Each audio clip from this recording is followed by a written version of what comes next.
Currently, 1.4 billion pounds of cheese are stored deep in limestone caves at 36 degrees Fahrenheit, supervised by the US government since the 1930s.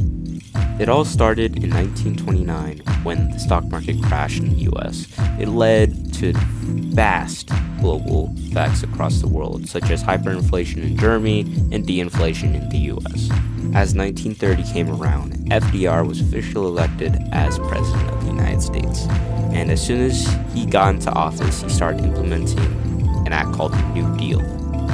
FDR implemented the Agricultural Adjustment Act in 1933. The legislation was introduced as part of the New Deal. Basically, the Agricultural Department would prevent farms from going belly up as they would buy the surplus products they made, whether it be dairy, wheat, rye, cheese, yogurt, so on and so forth. Usually it was dairy products though. It was overall employed to help prevent the agricultural industry from collapsing. This had also been played into effect through the Great Dust Bowl, which had left many of America's prairies barren, almost like a wasteland. By the time the 1940s came around, dairy products had played an even larger role in the U.S. economy and the global economy. 45 gallons of milk were consumed per person, as during the 1940s, in World War II, milk was often considered one of the main meals or drinks or beverages used in World War II. It was often used at the war front on both sides. The 1949 Agricultural Act also played an important role in this massive surplus of milk. It was permanent legislature that enforced the bailout of the dairy industry through the Agricultural Department.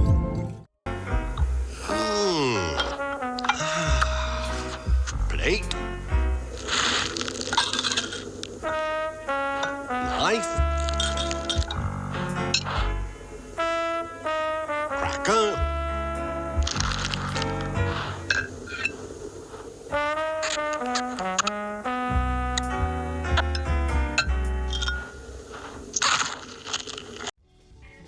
Picture it's the 1970s.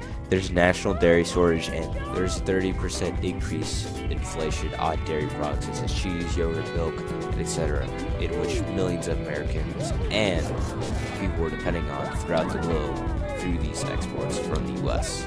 So in 1977, then President Jimmy Carter decided to pour into billions of dollars into the dairy industry to help the agricultural industry altogether throughout the globe.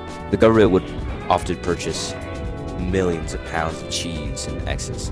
That often encouraged dairy farmers to keep on going, keep on pushing, keep on making more dairy, and balance the dairy industry as a whole, but at the cost of there being way too much cheese for the government to handle, which resulted in the eventual accumulation of 1.4 billion pounds of cheese. Now imagine you're the government. You have 1.4 billion pounds of cheese and you figure out a place to store it. And then you realize there's these caves up around that are perfect storage places, such as the Mississippi limestone caves, which keep cheese at a nice temperature of 36 degrees. So what you do, you rationally store it, export it, and sell it. You have to share it across welfare systems, such as government cheese, the Richard Nixon, or you make sponsored advertisements such as the Got Milk Act showed previously to highlight the usefulness of milk. You often show propaganda for milk and dairy products so you can get rid of as much dairy as you can get. It led into global industries being affected by this, such as Nintendo and other such stuff. It affected cultural, social, across the world, Japan, US, Britain, etc., etc., etc. Although cheese played not such a big role to the global world, it did play a role to globalization.